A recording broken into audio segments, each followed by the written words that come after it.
Hello there, guys, and welcome back to my channel, to another news, analysis, stream, because we still don't really know what's happening, but at the same time, we do know what's happening because Enzo Maresca seems to be about to be the next new Chelsea manager. Although, actually, I should refrain from calling him manager.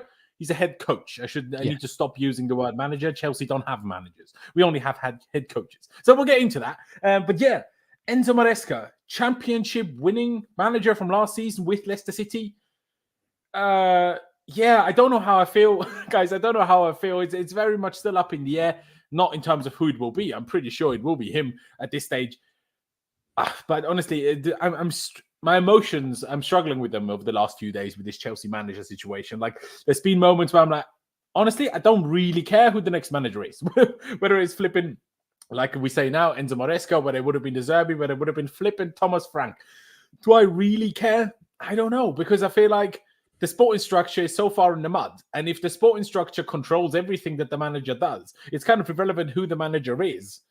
None of them will succeed. Therefore, we will very soon again sack this manager and try again and try again and try again until the owners grow a set of reproduction organs and sack the sporting director. We're early on in the video. I'm not sure. Can't get demonetized this early in the video.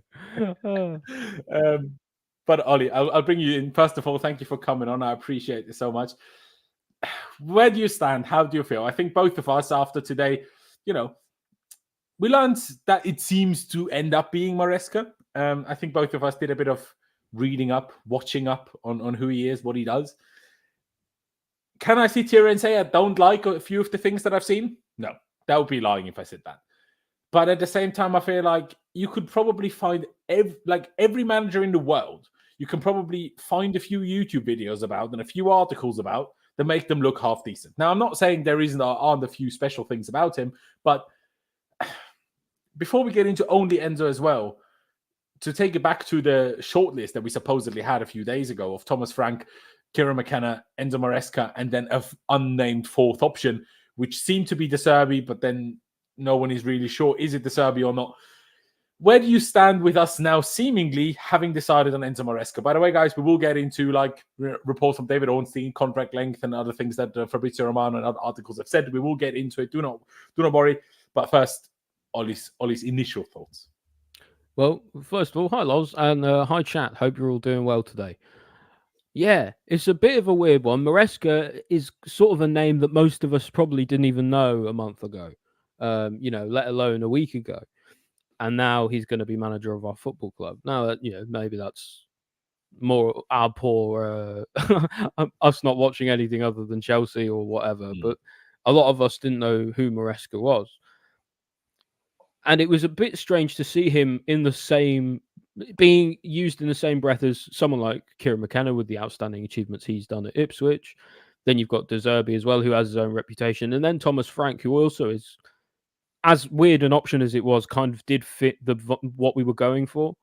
In the terms of the type of environment he wanted to be in. I think he suits, but the type of club we are, he doesn't suit at all.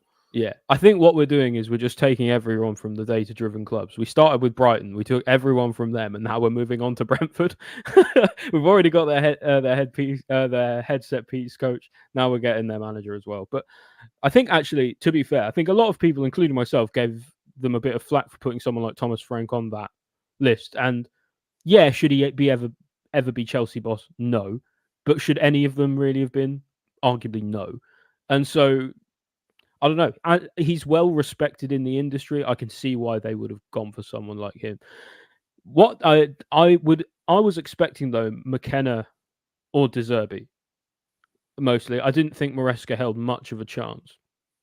So for him to emerge as the front runner now, and it looks almost sewn up at this stage, bearing a really late twist in the tail, I was convinced it was going to be De Zerbi for most of the last few days. I've been saying it over and over, it'll be De Zerbi, because that felt like the one that we would go with. We'd go back to Brighton again, not technically because he doesn't have a club.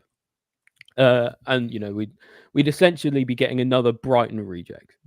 And I was convinced we were going to do that. So it was actually quite refreshing to see us do something different. rather than what I think everyone expected us to do. And there are definitely some positives and negatives about Maresca, and we'll get into that. But I think it's definitely a gamble, but it feels like it's an ambitious move by the club, at least in my head. Yeah, it's a very, very interesting one. Just quickly, shout out you, Connor. If we have the time, I will bring up your video again that you and me discussed a couple of days ago already, but just to use it as a bit of a deep dive in that direction again. Shout out you, Clutch. Hope you're well, my bro. Fantasy PJ Door, shout out you. And shout out JC Fillon as well. He says, if Joe Shields says Enzo is good, Enzo Maresca in this case, then Enzo good.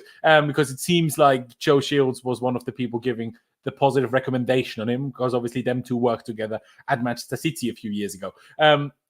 First thing I don't like is now we have two Enzo. So what are we going to do now? So that has already ruined everything. So I don't like that part.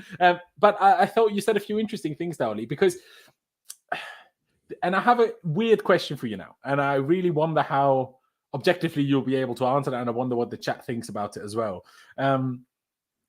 Now that we're getting a championship manager, how do you put getting someone from the championship if you compare it to getting someone that hasn't had a first team job yet? Because that's essentially what Leverkusen did with Xabi Alonso. That's essentially what Arsenal did with Arteta. And weirdly, when we were in our group chat yesterday, was it yesterday or 2 days ago, when you said, just get Cesc? And a lot of us were like, might as well. And weirdly, getting someone that hasn't even been a first team manager yet seems almost less of a embarrassing move than it is to get a championship manager, if that makes sense. Like, because then I can kind of see what you're saying, but I guess Maresca hasn't been in the game all that long. It's not like he's a championship manager who's been managing. That's what I mean, though, years. right? So it's like, is it worse than getting just someone that hasn't had a job yet, or does it not matter to you? It doesn't matter too much. I suppose it depends what they do at the club. You know, if like someone, for a good example, is someone like Wayne Rooney. He's not been managing that long, but every time he's ever gone to a club, it's been a disaster. So it's like, well, you know, he's probably not that great a coach, right? But I don't know. I feel like it depends how you view their achievements and the expectations and all of that. You have to weigh that up in the context around it too. Like, there's a lot to it to sort of gauge like what is deemed impressive and what is deemed like expected. And everyone will have kind of different views on that. I'm a little bit surprised. Do you want to get onto the structure of the deal at all, or do you want to talk about Maresca some more first? Let's hold off for a second with that. What I want to start with initially, essentially, is because you said it a minute ago. A lot of us, most of us, didn't know his name a month ago, maybe not even a week ago, and I think a lot of people won't really know much about who the guy even is now. So just quickly, let's just have a quick read through his little Wikipedia article. So Enzo Maresca, he's Italian. You know, that's not an up-to-date photo, by the way. He is bold as fuck. Not quite. It does say 2008, to be fair. Now that I see this picture, there's even something that maybe rings a bell in my head that I've seen him as a player, but who knows, right? But yeah, Italian. Then the name, obviously Enzo being Spanish-speaking, might suggest Spanish, but no, he is Italian. Formerly a player, currently a manager, obviously officially still of Leicester City. You can see like a bit of his player and managerial career, I suppose. He's 44 years old. Played at West Brom, funnily enough, with Graham Potter. Who would have thought? Played Juventus, even though he was out on loan a few times. Fiorentina, Sevilla, Olympiacos, Malaga. So he's been all over the shop, you know, learned a few different cultures of football. I do rate the fact that at 18 years old, he went to the championship in England as an Italian. So, and also that he now went back to there as a manager. I do kind of rate the, you know, I don't care. I'm going to use the experience wherever I can get it type thing. But as a manager, obviously here, he's been with the Manchester City. What does the EDS stand for? Elite Development Squad. So essentially their youth team. Then he was with Parma for a whole 14 matches and 6 months before they sacked him. And then Pep essentially was like, oh, there's no problem. You can come back. And he brought him back into his coaching staff, actually. And he was part of Pep's coaching staff last season when they won the treble. So I guess that's good, I suppose. But, man, I don't know. I just don't know. Because there's so much positive, right? There's so much positive. I've read some articles. I've watched his masterclass video on the coach's voice. Sounds interesting. Sounds good. First big impression, he speaks proper English. So I'm already sold. I'm already a big fan. Honestly, I can't even lie. I like it.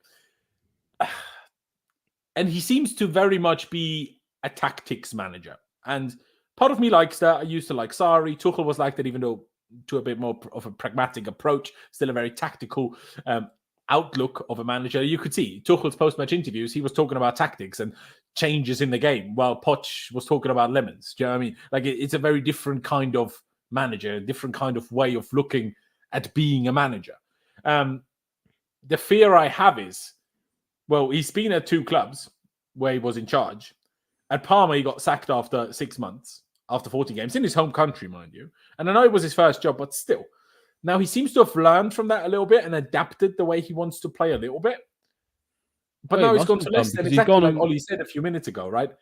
Won the league with them, but what were their expectations, right? They just got relegated from the Premier League, very surprisingly, in the grand scheme. They had the strongest squad in the Championship, for sure. By a distance, right? Like, Leicester City, according to some people, I haven't been, right? So I can't judge. Supposedly have the best training centre in all of England. They only, like, 2 years ago or whatever, they finished building it. Like, there's a huge football club, right? A huge football club with some of, by far, the best team in the Championship.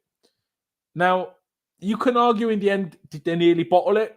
Because they only got, won the league by 3 points compared to Ipswich.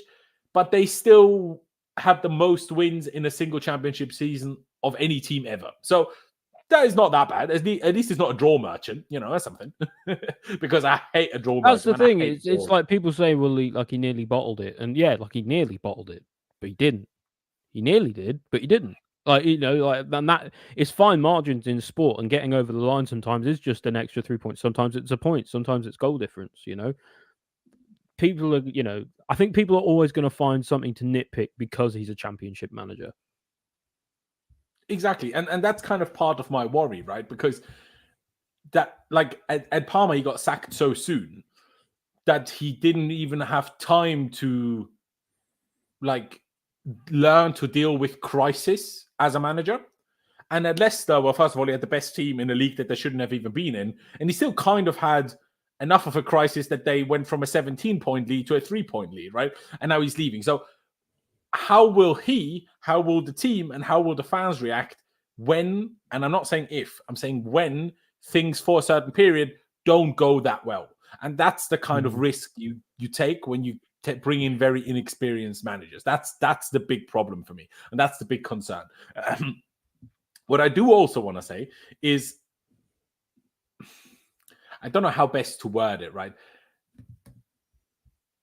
I do, getting to what you were hinting at earlier, I want to make it very clear that even if I'm not fully on board with the appointment of Enzo Maresca, even if I actually like him in a way, from what I've seen, no matter what happens, and I expect it to not go that great, and when I say not that great, targets not be met, targets supposedly are top 4, don't expect that to be met, so I expect him to be sacked just like Poch was.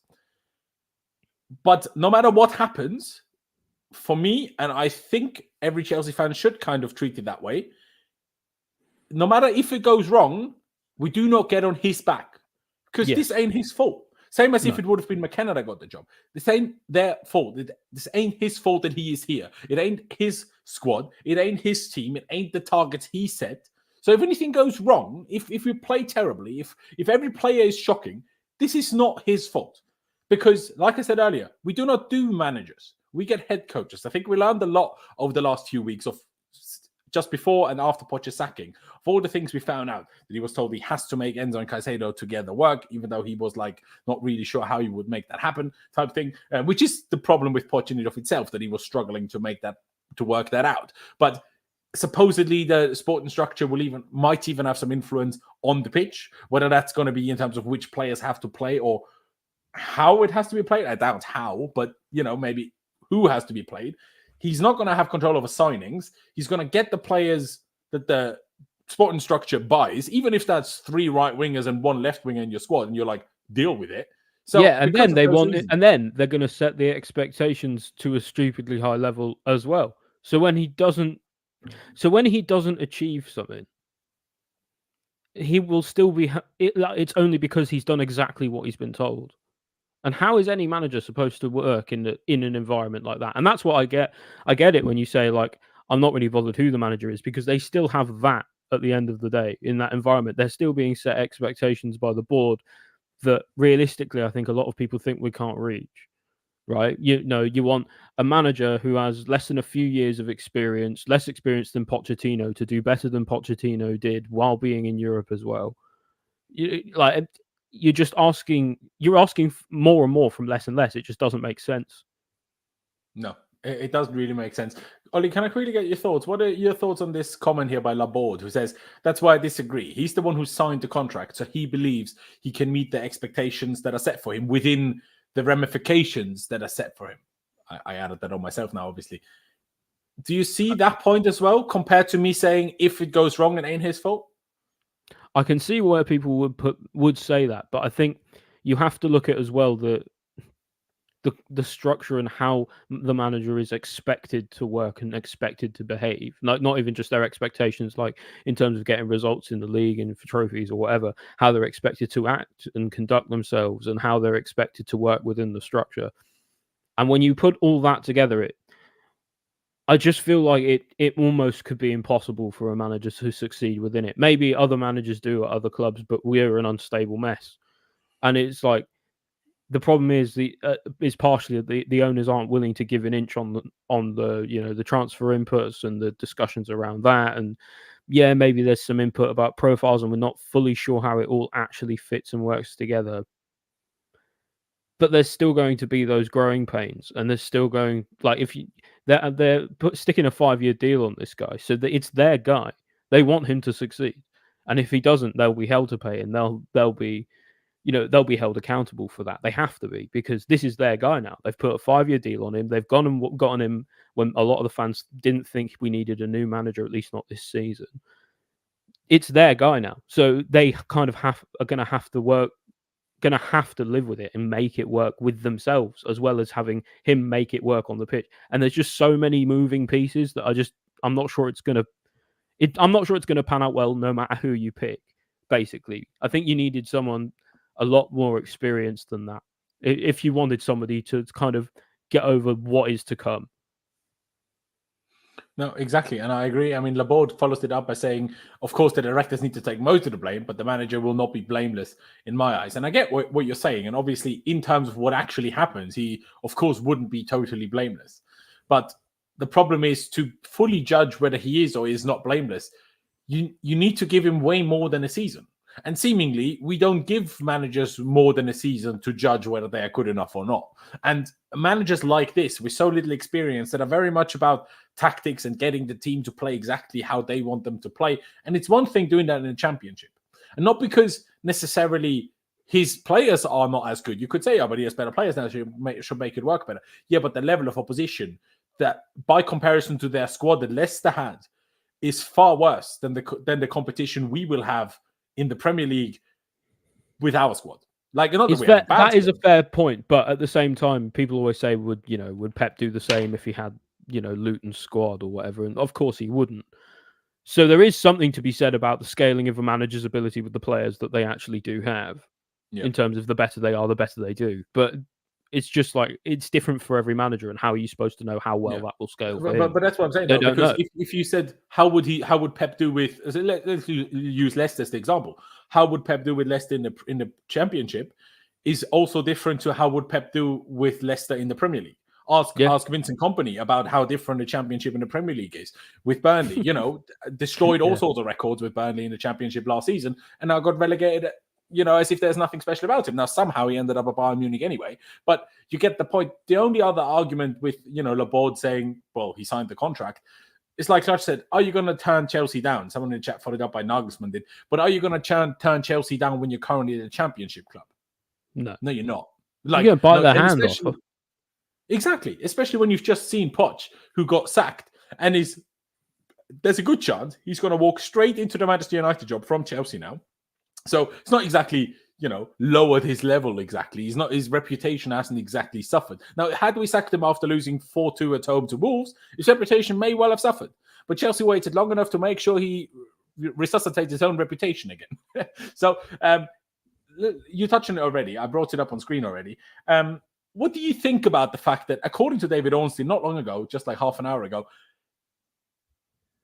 we are giving him a 5-year contract. Especially interesting because Fabrizio Romano, I'm not sure if earlier today or yesterday said it would be or seems to be a 2+1 or 3-year deal. Now Ornstein is saying 5 years. Thoughts?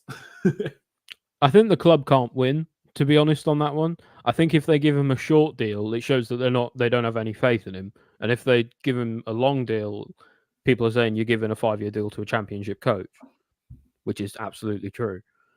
See, so me, like they can't really, like, the optics don't look good for them either way. Yeah, no, absolutely. I think if we were smart, we would have given him a 2+3-year deal. Now, I'm not sure if he would have agreed to that, but that would have made sense to me. Because if it don't work out, you don't have to pay crazy compensation, but you obviously can't do a 1-year initial deal. No one will accept that. But a 2-year initial deal, and then if the first season goes well, you extend it by 3, essentially completing a 5-year contract. I think that would have made a bit more sense. Or you do something like a bit like what they do with the players' contracts and have incentivized bonuses. You know, if you get top 4, you get an automatic 1-year extension for the first 2 years. Yeah, something like that. Exactly. You know, that would make sense. Yeah, no, exactly. Yeah. Why not? Listen, there's always going to be reasons to not want a manager. What we are saying is that there, for other reasons now, we have to get behind him, really, because given the environment that the manager's in, the least the fans can do, that we can do as the fans, is try and support him as best we can. If it doesn't work, if it all turns toxic and goes to shit, we can say at least we did our part, at least we tried. But if you make it toxic and shit from the start, the chances of it working are nil. 0. Yep. So you got to try. No, I agree. I will get onto that in a second as well. Fantasy PJ Door said Potter's rep suffered. I reckon. No, it absolutely did. But obviously, we're in a very different spot now to what we were when Potter left. Let me get to the super chat here by But I'm going to try to pronounce it. Sorry, man, if I butchered it. He says, I feel sad for the new fans and 20-year-olds. It's just fucking PR. 3 years down the line, we should be asking for a title.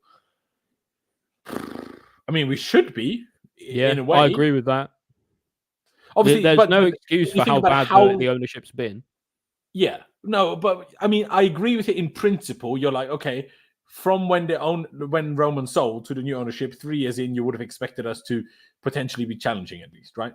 But when you would have thought that, you didn't know how they are trying to run it. When you then know their plan is to get rid of everyone that's experienced that we have and bring all young people in, once you know that information, then really you shouldn't be expecting a title in 3 years. If you're expecting a title in 3 years, knowing that's what we're doing, then you haven't understood, exactly like the sporting directors, how important experience and how much of a problem a lack of experience and a, randomly thrown together squad can be. But I still agree with it in principle. And yes, it's a tricky one. It's another tricky one. But I want to touch on what you just said, Ollie, because I think it's a very important point that we need to back him. But like I say, not back him to the extent that we love him and we now pretend he's Jose Mourinho. But when things don't go perfectly, and trust me, they will not go perfectly all the time. They might start well, maybe. I don't think so, but maybe they will even start well. But then we will definitely have a bad spell around like October, November, December time. I guarantee it. And even if it goes well until then, we'll have a bad Christmas period. There will be a bad period at some point. And the thing is, when that happens, when that happened with Poch last year, we turned on Poch. When that happens, we need to now not turn on the manager head coach, because the head coach isn't the guy in charge. The head coach, like that's part of the problem for me, right? We're bringing in Maresca now after we signed 2 goalkeepers last year who will both not suit Maresca, and we need a new goalkeeper now. So chances are who knows, we might end up keeping Kepa, because he's better with the ball in his feet than the other 2 are. And if we can't find a good one, don't be surprised if we end up keeping Kepa, because, there's 1 year left in his contract, probably struggle to sell him. Keep him for a year, let him go for free next year, and then buy one. Because, Robert Sanchez is the biggest liability I've ever seen. Even if he's in principle not that bad with the ball at his feet, but he's basically Bakayoko. Bakayoko in principle could play football, but then you watched him and you knew he couldn't, and that's Sanchez for me. That's what he is. And Petrovic is obviously not great with his feet. On Maresca, we're not saying don't be skeptical, and we're not saying don't criticize him. What we are saying is support him anyway. Because the support will always mean more than the criticism. No, exactly. And it's that best chance of us actually getting something out of the season in terms of a better connection between the players and the fans. whatever.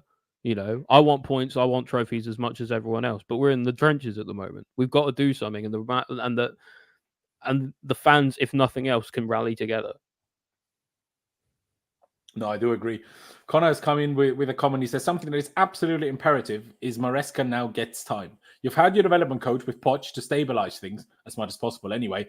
Now this has to be played out. What do you think about that, Ollie? Because you could argue 2-3 managers ago, that was also supposed to be the case for Potter, and it wasn't. So it should be. Well, it should be the case. It should be the case for Maresca. It won't be, because at the end of the day, the results are what matter the most, right? And he's, you know, if he's not performing and if we're really struggling, they will get rid of him, like they got rid of Potter and like they got rid of Tuchel when he was struggling as well, and when they got rid of Poch, even though he wasn't struggling at the end as much. You know, so like we can believe whatever we want in terms of like, you know, we've got to give the manager time, and we can believe that and we can want that to be true, but it doesn't mean it's going to happen, no matter how long a deal we give him, because people will argue that the context changed or something changes between now and then suddenly it's a different decision somehow. It's not, but like people will make it that way.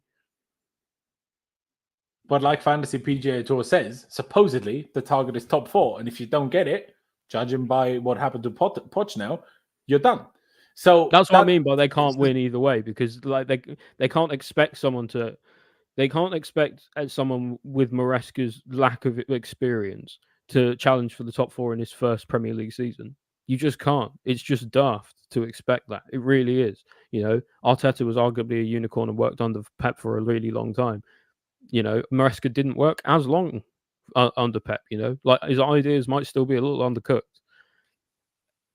And so I just don't get in my head why at the same time we've given him a 5-year deal. At the same time, we're saying you have to get top 4 and you have to do it season by season, because there's no point then, because you know he's not going to contradict itself.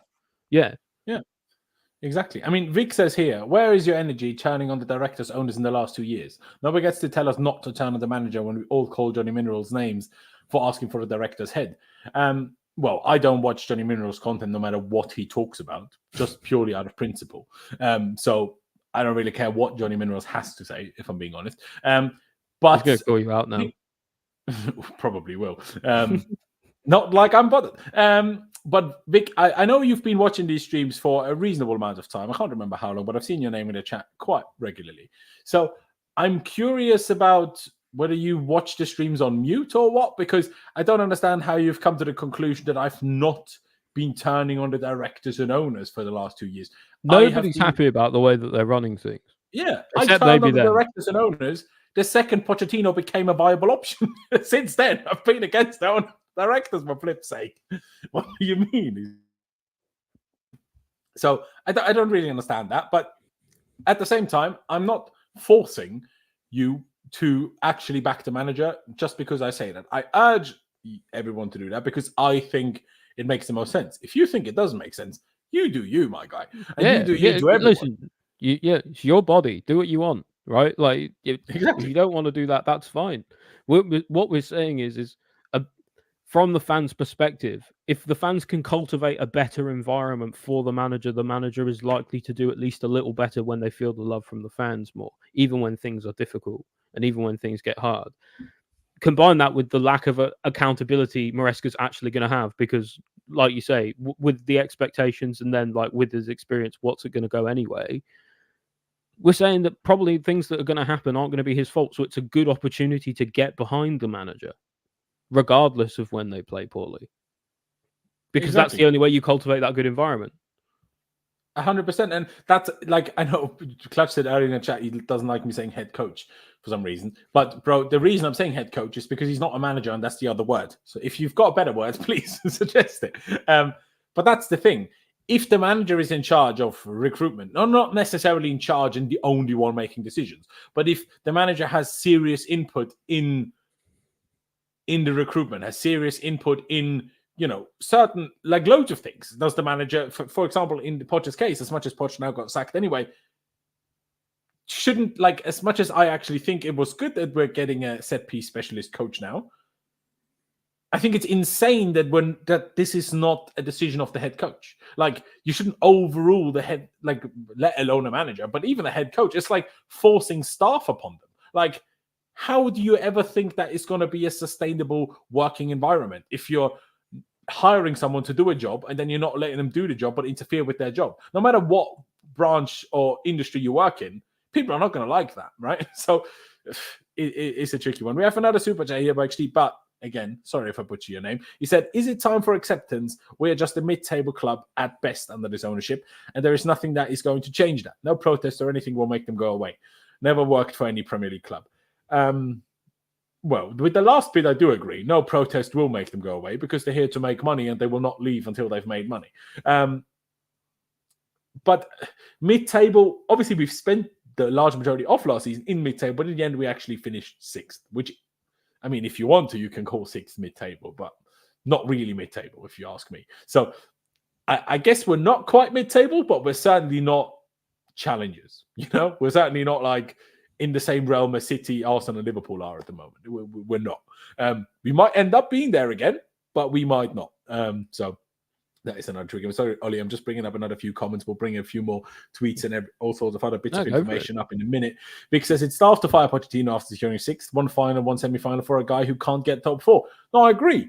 But obviously the reason why they've done it is that because the general principle, someone said, what is it with me and principle today? But that's why the basic philosophy is the reason why they've made this change. Because, you know, they have realized, which all of us knew already a year ago, that Poch isn't the right guy for this kind of project. It's why a lot of us didn't want him to start with. We all knew how this was going to end. Exactly. Like, as much as we maybe try to clutch at positives and then he's supposed to develop young players, and to be fair, in some cases he did do that, we still all knew that in the grand scheme of things, it wouldn't work out. And that's what makes me, first of all, so hesitant to believing in this hiring now, in this appointment now, but also which makes me find it so utterly ridiculous that these sport directors got another chance to pick a manager. Because a year ago, they claimed Poch is the perfect guy for what we're planning to do for the future, long-term future, this and that, and blah, blah, blah. And now we've sat here with a completely different kind of manager where they're going to say the same thing again, which is like, so what you said last time, it was a complete lie. It's essentially what they're saying. Well, there is no plan, and that's evident because you don't put someone like Zerbi on your shortlist a year after signing Robert Sanchez, who fell out with Zerbi. Like, there is no conceivable universe where that works even remotely as a plan. So why? But that tells you they didn't plan to sack Poch after a year. It's not like that was always the plan to let him go after a year. Clearly, because I've seen some people suggest that it's like, okay, they only ever brought Poch in to steady the ship for a season, and they were always planning to get someone else after that. Exactly what Ollie said is proof that that was not the case. They don't have a plan. They don't know what they're doing, and they're always figuring it out on the last spot. They talk about 4 transfer window plans that they have. Oh, great plans that you have there. You know, 95% of the players end up being injured, and you need to sign more players. So none of your plans are really working. But what Connor says, and it is important to realize that Poch wasn't sacked based on 6th place. More on the fact that he didn't fit the model style of the squad being built, and he wanted to take it in another direction. And that's it. But the problem is, how did he get the job if that was the problem? That is the real problem. Yeah. A lot of people just didn't want Poch from the get-go for varying different reasons, many valid, some not so much. But, you know, like, I think a lot of people could see the writing on the wall from the start, and it wasn't hard for people to turn on him quickly, especially with his quite Spursy past. Exactly. It's why a lot of us, like I said, didn't want him in the first place, because we knew that would create instability. We knew he'd be gone within at least 2 years, if not 1, which we were right about.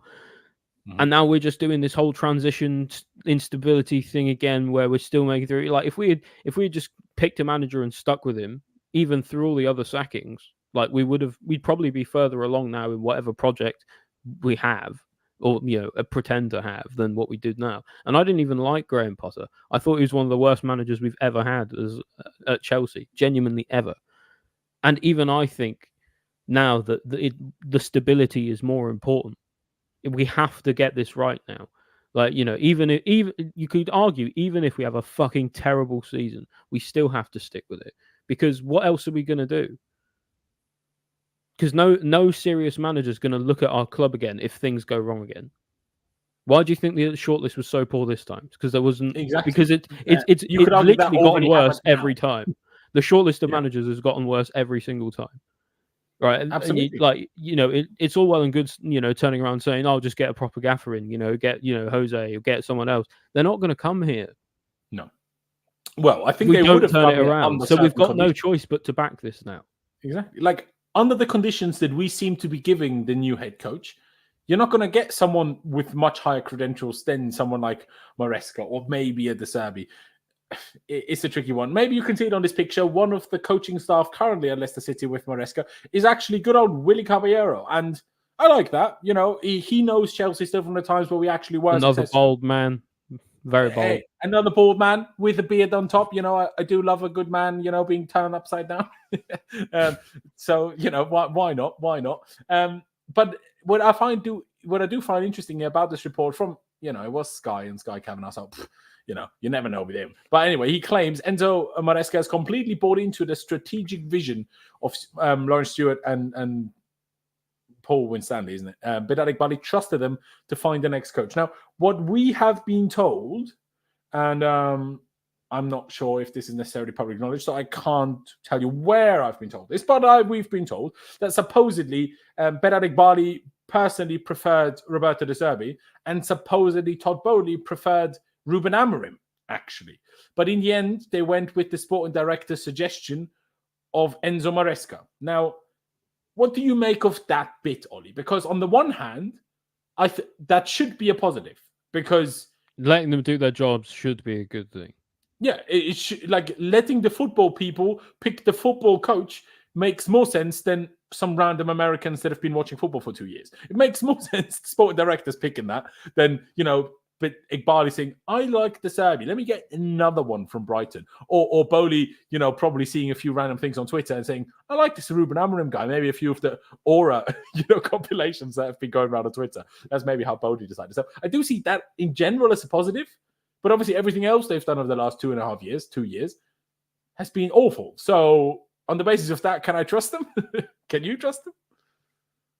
I don't know. It's hard to know, isn't it? Like, what I think there's been such a media circus in this manager merry-go-round that like it's impossible to know what's true anymore. And I think that's partially might get in trouble here. I think that's partially done by the club on purpose. Yes. To keep people in the dark. Because it helps them sort of operate the way they want to operate and have a little bit of space between them and the media. I get it. At the same time, it's really annoying for all the fans because we don't know anything, because there are so many differing reports and stuff that go around all the time. It's hard to know what's actually true and what isn't, and what is a PR and what's a media strategy and what's this and what's that. Like, people don't have time to microanalyze every single piece of social media they read every day. Most people don't. So No, exactly. I don't know. It feels like it's a very good place to exploit people, in my view.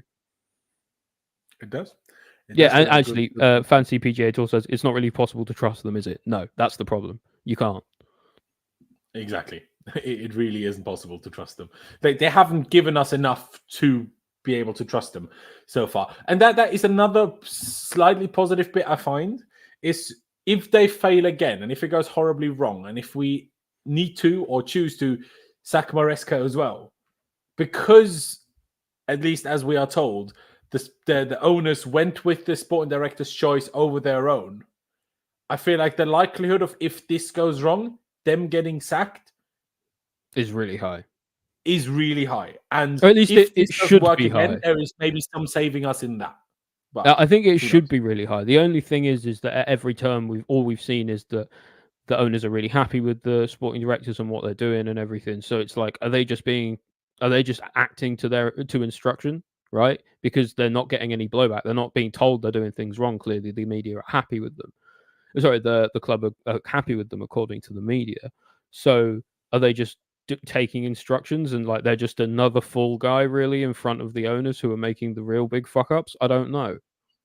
Because it's impossible to know how much power anyone's got, because it appears like some people in the boardroom gets like more of a vote than others, and some people don't really get consideration at all about how it works. Like, and then ultimately it's kind of all moot anyway, because someone like Iqbali probably gets a veto or a deciding vote on things. So it's like, what are we trying to do? Yeah, that's what I've been asking myself for at least a year and a bit.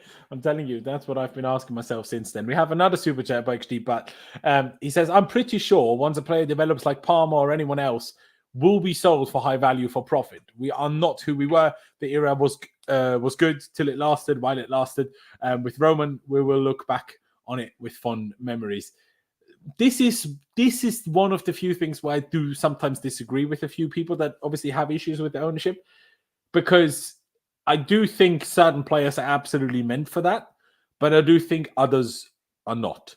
Now, Palmer is certainly on the verge where it could be that this is part of what's being considered. But for example, an Enzo, a Caicedo, even a Mudryk, they are not bought for that reason. They are bought to be at the club and to be good for us and to help us be successful. Because we bought them for way too much money to sell them for profit. Obviously, Palmer, we managed to get a bit of a, at the time we didn't think bargain. Now we know one of the biggest bargains in history, to get him for around 40, 45 million, right? So you could absolutely sell him for profit. But I mean, how do you see that? Or do you think someone like Palmer is one of the people that in certain, few years' time need to be, Palmer won't care. If he will be sold, he will go to fucking Man City, Real Madrid, Barcelona, and blossom wherever he goes, realistically. But us as fans, do we need to worry about people like Cole Palmer being sold? Or do you think Palmer is not one of these? Depends on results, doesn't it? If we're shit and we continue to be shit for the next 3 or 4 years, a lot of these players on these long contracts are going to be on the phone to their agents saying, "Get me the fuck out of here," right? If we're winning stuff, maybe that's staved off a little more. But then as well, like a Shti, I don't know how to say your name, I'm sorry, put here in the super chat, will they simply be sold anyway because of the way that the owners do things? Maybe. Like, I could certainly see that for someone like Palmer, like considering we've already got away, we're already going, if we do sell him, we're already going to be able to sell him for far more than we bought him for, far more. Yeah. So it's already kind of like their transfer strategy in that sense with like the player trading and whatnot, it kind of is already working in that way. So I wouldn't be surprised to see them do it. But I think they want to try and keep their best players. I think they want to try, but I also think they're not going to stand in the way of people wanting to leave if they do want to leave. And I think that's a problem. I do. I mean, Clutch said here, Palmer isn't staying long term. Fantasy says Palmer would be up for upgrading teams this summer, probably, let's be honest. Well, I don't maybe fully disagree with that. I think we've learned that these owners do things their way. And if they do not want to sell you, you are not getting sold. No matter how unhappy you are, no matter how much you complain, no matter how much maybe bad things you say in the media, no matter how many training sessions you skip for, trying to force your way out. Not that happens very often at Chelsea, Thibaut Courtois, but it does happen. I think these owners in that scenario in particular would be even more adamant not to sell someone because they get annoyed if things don't get their way. So they could want to leave, but I think unless the owners are already happy or kind of considering planning to sell someone, they're not just going to let people go. Why do you think we gave everyone 7 and 8 year contracts? Like, we have tied these people down as long as we want to have tied them down. Sure, they can throw a hissy fit all they want, but they have 7-year contracts. We know who's on the, and a lot of them are amortized for a long time as well. Like people like to do this thing on Twitter in particular, where they say, right, like, we're going to sell these players for this much, we're going to buy these players for this much, and this is how it's going to work out on the FFP. Like, it's minus 130 million or whatever. Like, we can afford it. And the thing is it doesn't work like that, because you're not taking into account all the deals, how much they're paid for over time, the amortization of them over the years as well. Like, it's not just, you don't just give a club 20 million or 40 million straight up. It never works that way. No. So you've got to remember when you're doing that sort of thing, the amortization is really important. For example, we're probably going to sell someone like Amari Hutchinson this summer. Yeah. Probably. Call it 20 million. We get for him 15, 20 million. That pays the amortization for 1 year of someone like, I don't know, Enzo's contract. When you look at it like that, it's one player, 1 year's worth of contract. Of course they're going to do it, and they're going to continue to do it. Exactly. Exactly. Now, Vic says here, adamant not to sell. Let City or Madrid drop 60 million for Malo Gusto, and then we'll see their true colours. Yeah, but that's not a comparable example to Cole Palmer for me, because Malo Gusto was bought as a backup to Reece James. Now, Reece James is never available, which is its own issue. But imagine a theoretical world in which Reece James is available. Then, of course, they're not going to stop Gusto going anywhere, because he then does fit that kind of player that you buy for cheap, try to develop them, make the best use of them as you can while you can. And if you get great offers for them, sell them. Obviously, Gusto will work well in Maresca's system, I think. From everything that I've read and looked at and heard, it seems that sort of like the fullbacks inverting on either side. Like if we choose to do that on both sides or one side, I think he'll really benefit from that. I do agree. I do agree with that. Obviously, how much he will benefit from it if Reece James is fit is a different scenario and a different question that we'll have to see what the answer is to that. But first of all, we have to see if it even is a question that we need to ask as to whether Reece James is actually going to be available. Do you know what I mean? James is not more likely to be sold clutch. Sorry, you're very wrong there, because no club in their right mind would buy a player that injury prone, especially none of the clubs that Reece James would be interested in going to. Like, not for the fee that we would want either. Exactly. We'd be asking like 150 million. It would be Real Madrid. Like you're talking Real Madrid essentially, and that's it.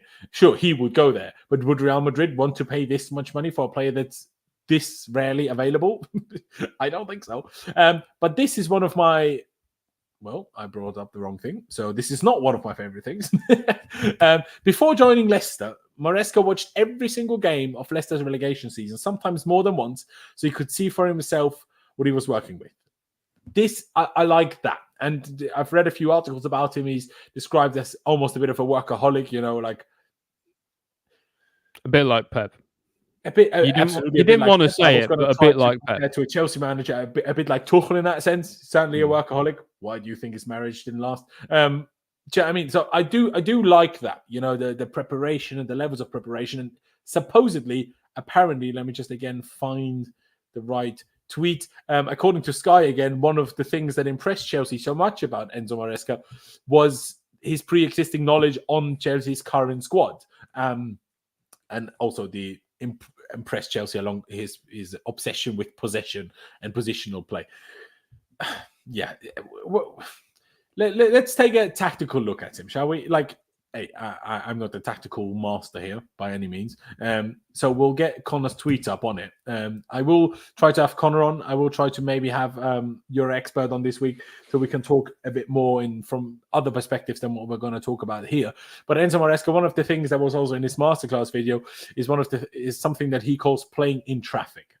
So let's read what Connor had to say and think about what type of manager we're actually looking at here, because a lot of people will just not know. They will know, okay, possession heavy, won the league with Leicester, should have won it more comfortably than he did, and that's it, right? So according to Connor, philosophy and principles. He's slow and intricate with two dominate possession, deep build up, control the game by then in the end playing in traffic, which means, okay, you kind of, the way I take this anyway, to me is you build up deep, you try to bait the opponent essentially to try and press you, and then you play through their press, which is their press being called traffic, I think anyway. That's how I understood playing in the tight spaces that press would give you. Exactly that. Then obviously occupy the right spaces, high level technicians with high footballing IQ, high press, man for man, counter press via inverted fullback or fullbacks to regain possession. We move on. The build-up structure is a 3-2 in base, which is actually what we used towards the end of last season, which is another thing where I'm like, okay, I do see at least some logic. So as much as, Poch didn't stay, that tactical change still helped the players and us as a team to perform a bit better. And now we're getting a manager who's at least also going to do that principal part of it. But yeah, 3-2, 3 centre-backs, one of them being a fullback, the two ahead being one of the midfielders and the other fullback usually. Like Connor says, one fullback inverting alongside single pivot player, and 3 central defenders behind him. If narrow, leaves gaps for dual number 8s to occupy wide gaps. So essentially ahead of these two, which is one of the midfielders and one of the fullbacks, you have the 2 number 8s or 10s, whichever way Maresca wants to look at it. Higher, which then can provide width if necessary, by playing the opponent. 2 wider centre backs can spread out, pivot to stay narrow. expanding pressing distances and finding angles into the double eight in central zones for wingers in 1v1 isolations. And the goalkeeper joins to make a back four at times in possession. Left back keeps more width as nominal fullback, centre back and goalkeeper form a centre back, a central two in back four. Right centre back becomes right back in this 4-2 form. See image, like he says. And this is where we get back to our goalkeeper problem. And again, where we see just how lack of planning and structure there is. Ollie, what are we going to do about the goalkeeper? I don't know, to be honest with you, because from what I could tell in the way that Maresca likes to play, the goalkeeper needs to come out and be almost like a centre back in terms of possession.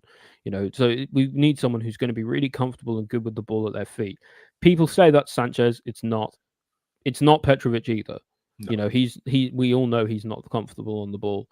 So that really leaves either one of the youngsters or on the bench who is effectively a midfielder or something that we've just been keeping in the trenches for something like this.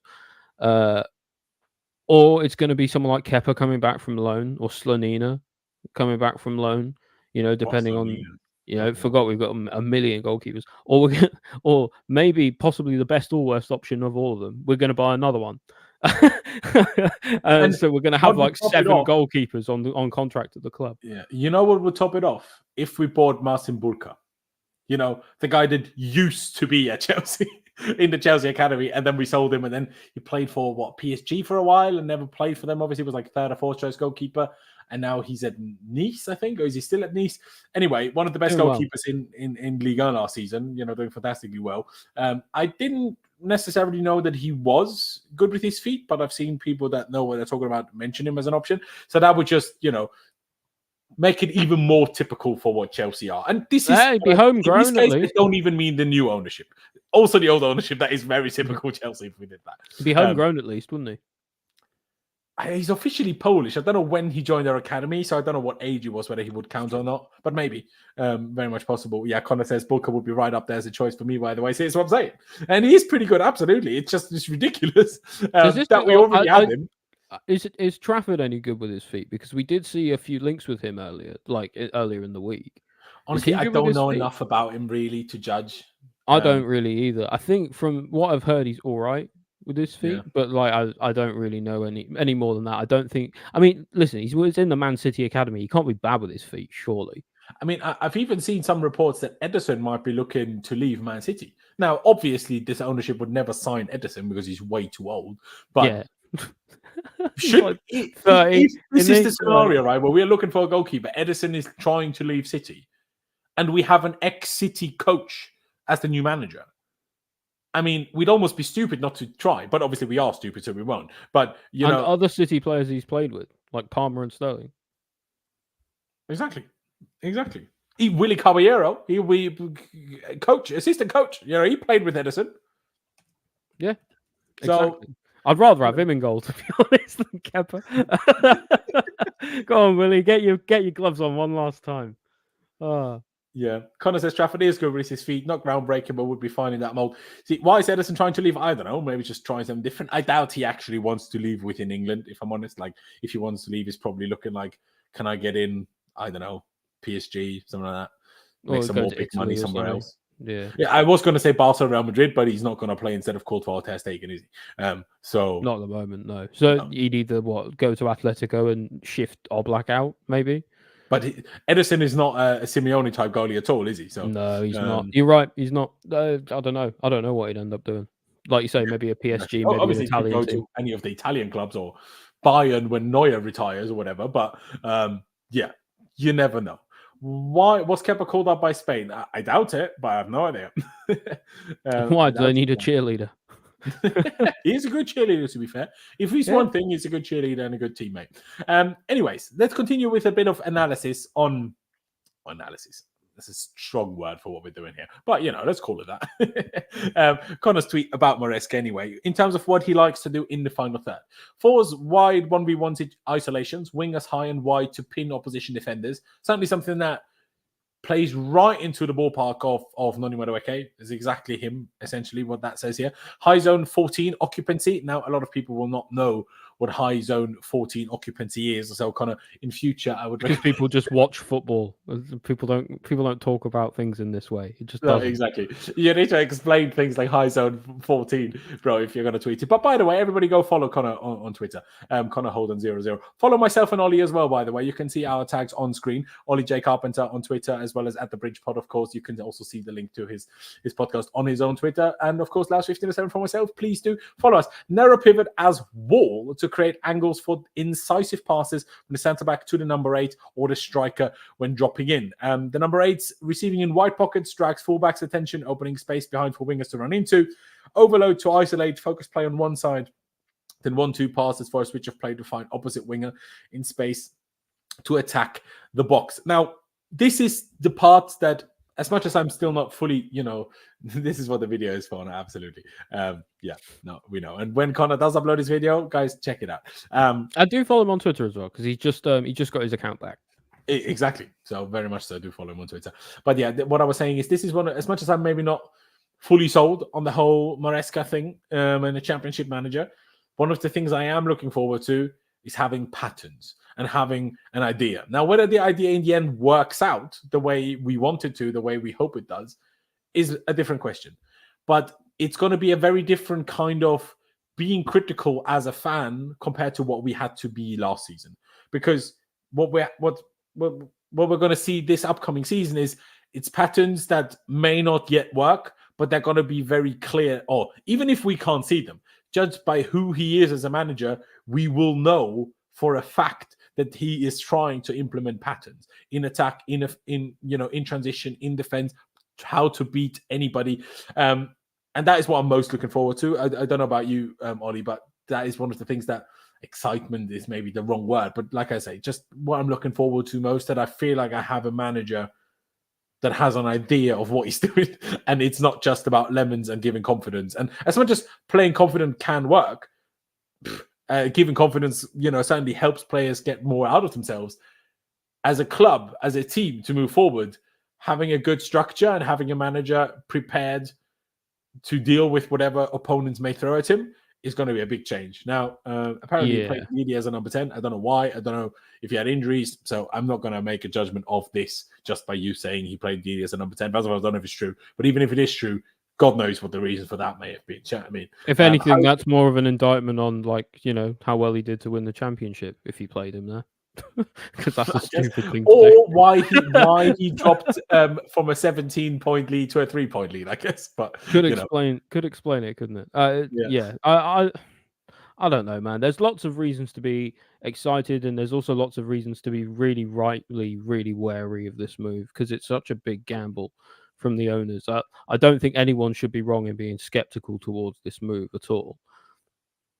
Yeah, no, I do feel like we are going to have more tactics than we did with Pochettino. We might have less man management, and that might create its own problems come what may. But we'll have to see what kind of person Maresca actually is for that. Because let's be honest, the game is won on the pitch and with the players. It's not on the whiteboard. So you gotta entice your players in order to actually create situations that will win you games. You can draw it up really pretty, but if the players aren't on side, it's just not going to happen. No, exactly. That is very, very, very... So there are there are positives and negatives. Like his positives do seem to be more on the tactical side. So I worry about the other side. It's an interesting one. Obviously, I read 2 articles about him. Which one was that said? Was it this one that said that? Anyways, I read an article that did actually speak about that side of things, and that first of all, he's very demanding from his players in terms of respect, attitude, behavior, discipline, but not necessarily in a bad way, the way I took it. And I saw a quick interview of Harry Winks speaking about him. He spoke in very high tones of him. And remind me, Ollie, did Harry Winks play under Poch at Spurs?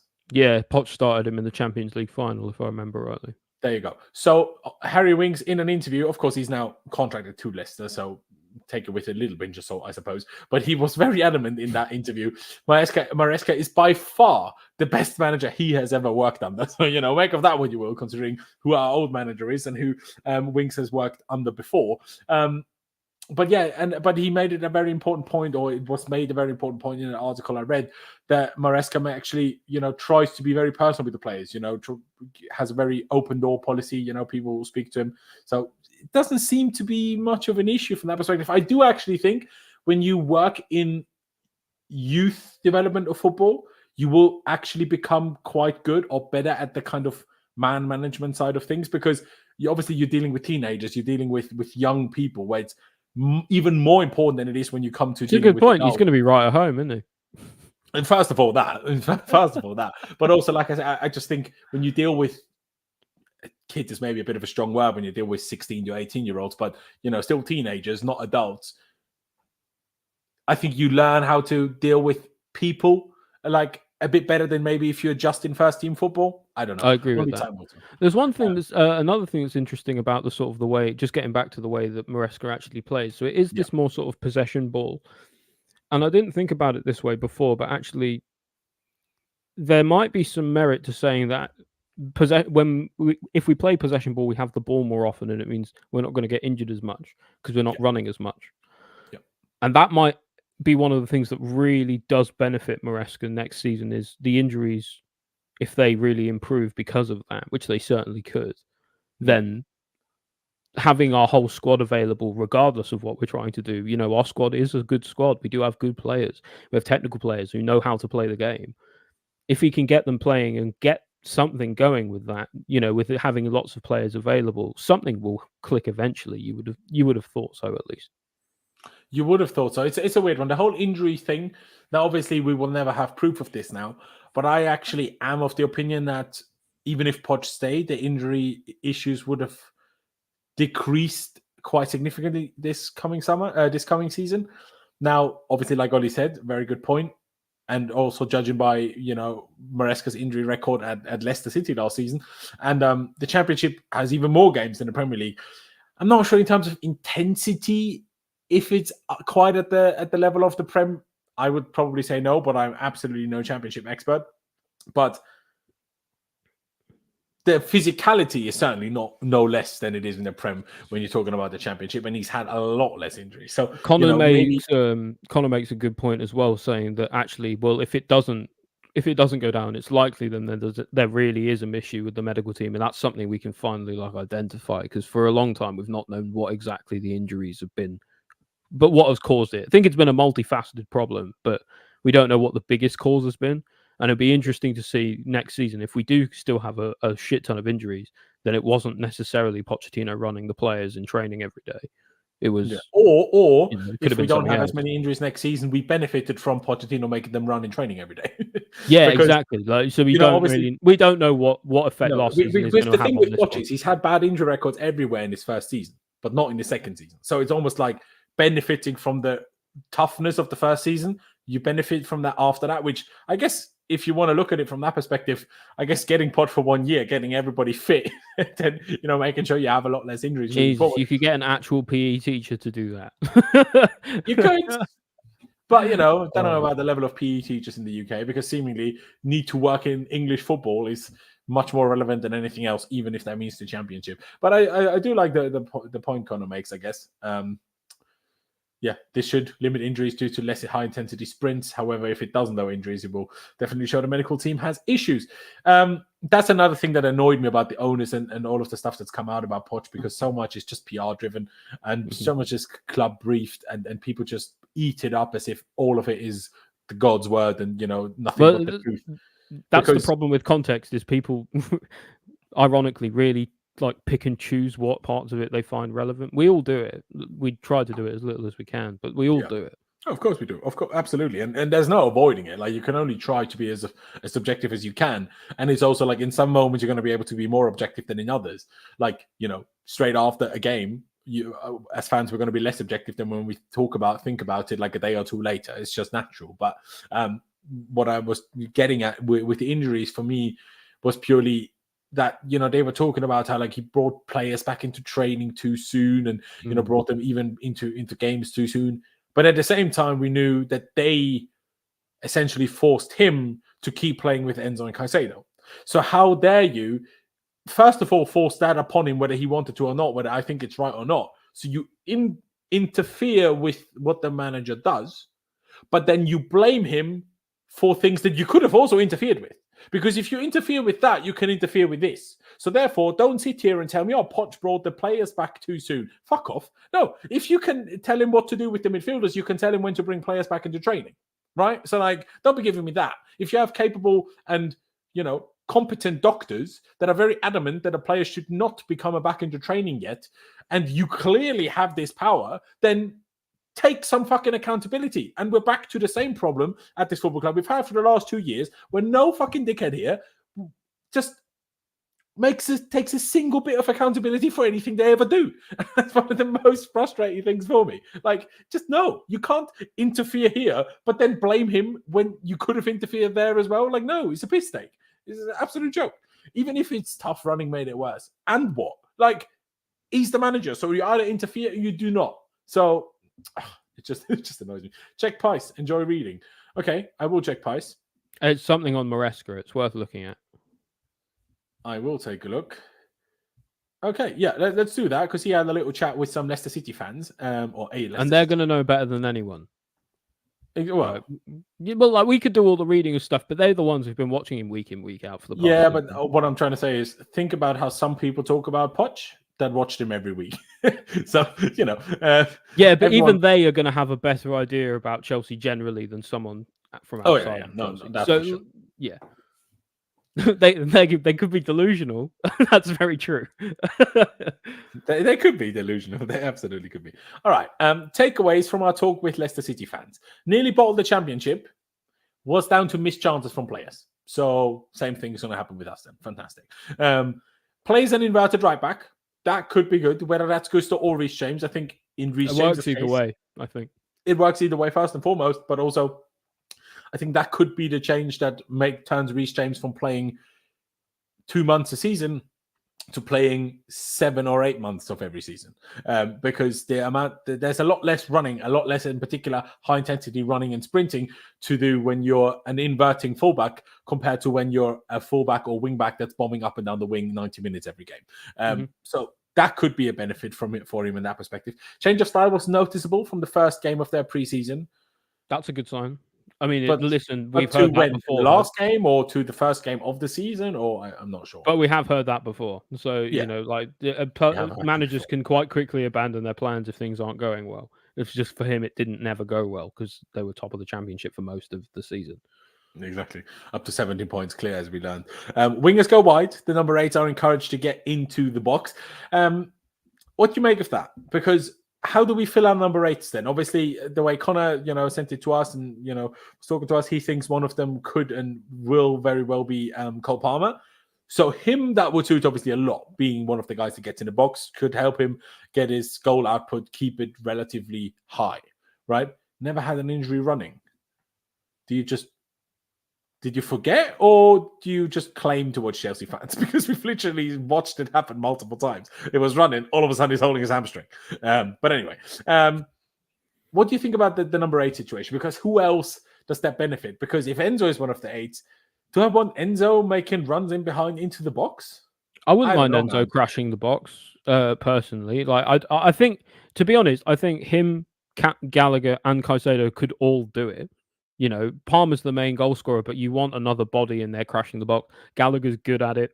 Enzo probably could be good at it. Caicedo, we know he likes to get up and down anyway. So, it makes sense to me that's something that we would utilize well, because I think all of our midfielders, despite all their differing strengths and weaknesses, are all capable of it to varying degrees of success. While I agree, even Gallagher, do I want any of those 3 being the ones making runs in behind into the box? I think it doesn't hurt to have an extra man in there, though. We know Gallagher can score goals from inside and just outside. I'm just saying fill the 8 with someone different. I'm not saying don't make them do it. I'm saying play someone different in that position, if that makes sense. So but who else I'm could more play thinking there, towards like a Carney Chukwuemeka, for example. I think if that's what the 8s are supposed to do and he manages to stay fit, I think he could be huge. That could work.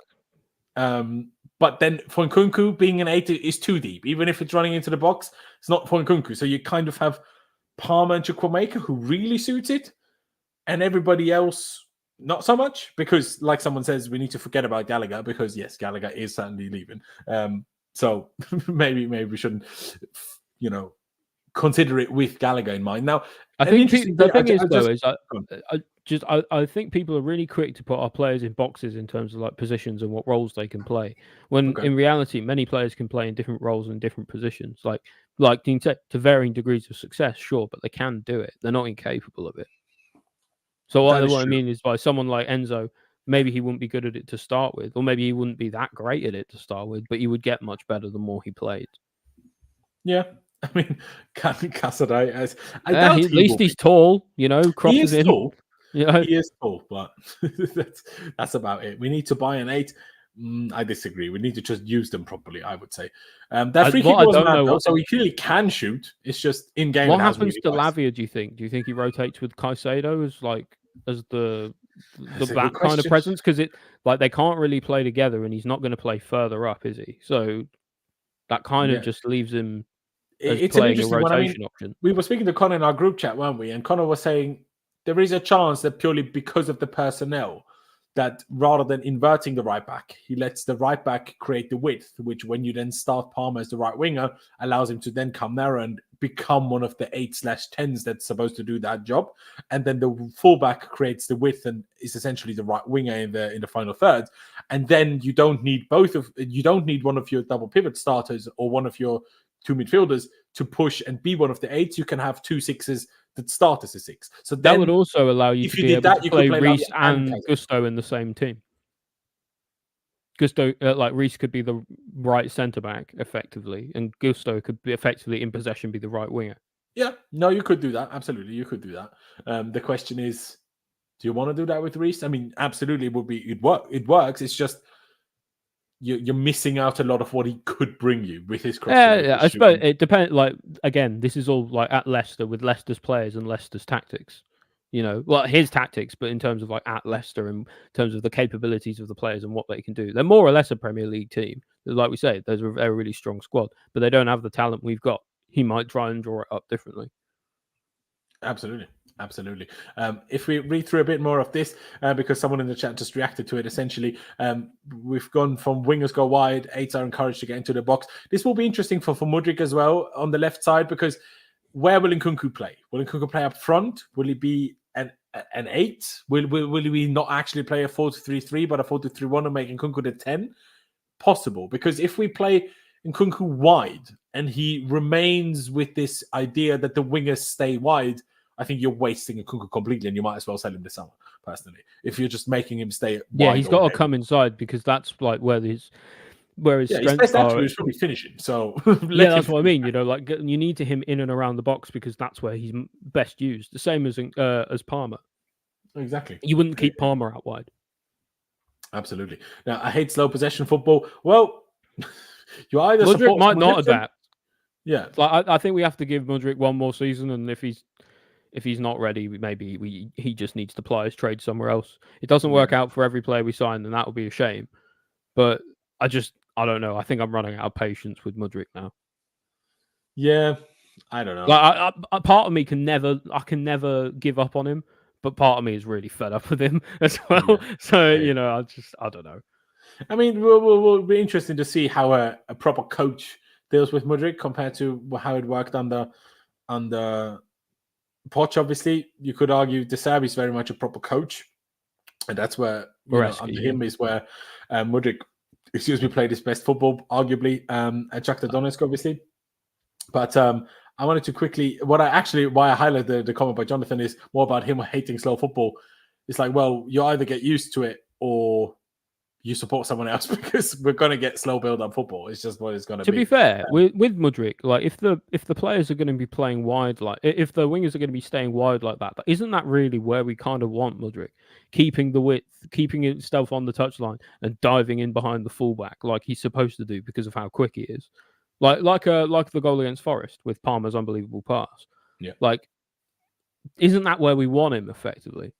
Exactly. That's exactly where you want him. So that's why for me it could suit him very well as well. But I guess There's a only lot of time will tell. maybes, isn't it? It depends how he wants them to play.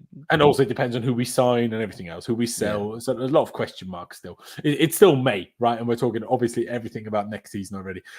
Connor jabbed in about Enzo. He could play as the age, receives in those wide left pockets, and has roaming freedom with Palmer in the attacking third. More like indeed important.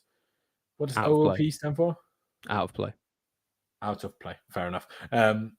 Out of possession, maybe. Yeah, maybe. But he's also way better on the ball. No, I see if the 8 is used that way, Connor, I completely agree. If we're talking both 8s make deep runs into the box, because Enzo did do that, it just didn't work. He just wasn't very good at it. Now, sure, with time, with a different coach, he could get better at it, absolutely. But meant to say Caicedo or be with the indeed a bit. Fair enough. But yeah, if Enzo's making runs into the box, I don't know about that. I don't know. I would like him to play the balls into the box, not be running into the box. But anyway, then here it says most goals conceded via transition. And someone in the chat said, it's not the first time we've heard that. Now, watching a few of tactical videos or tactical video of him,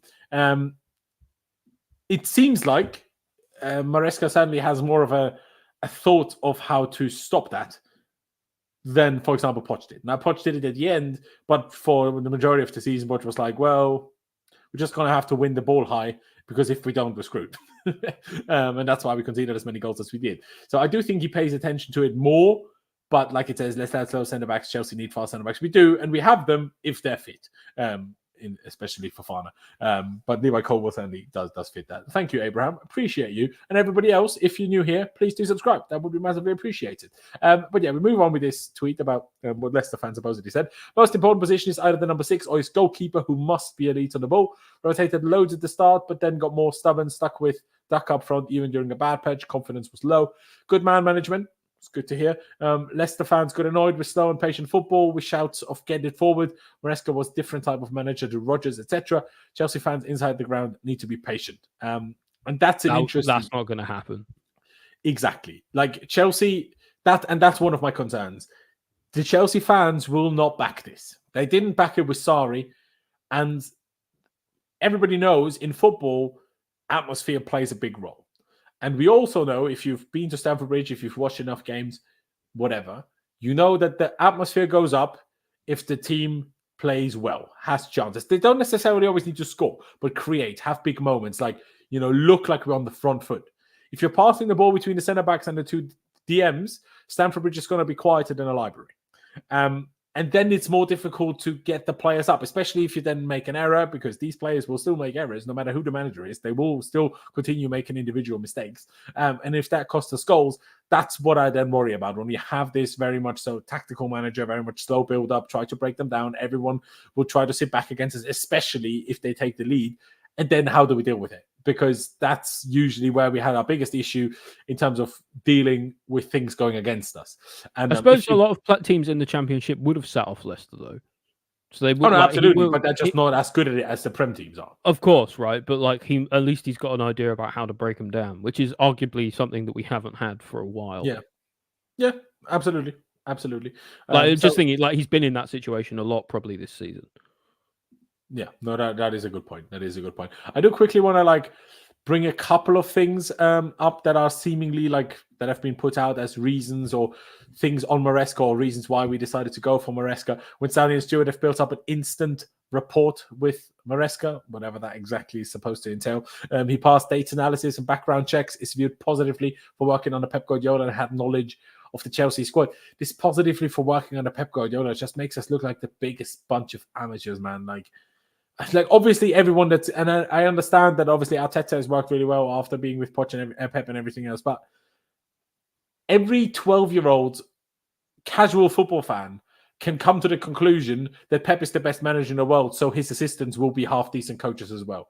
Every idiot comes to that conclusion. So the fact that, I say the fact, the theory that this could have played any sort of role just makes us look like amateurs. How do you see that? Well, obviously it does make sense because Pep is the greatest manager ever, and it definitely makes a difference. It probably shouldn't have quite the sway it does. Yeah. It should be like a gold star, you've got Pep's seal of approval, right?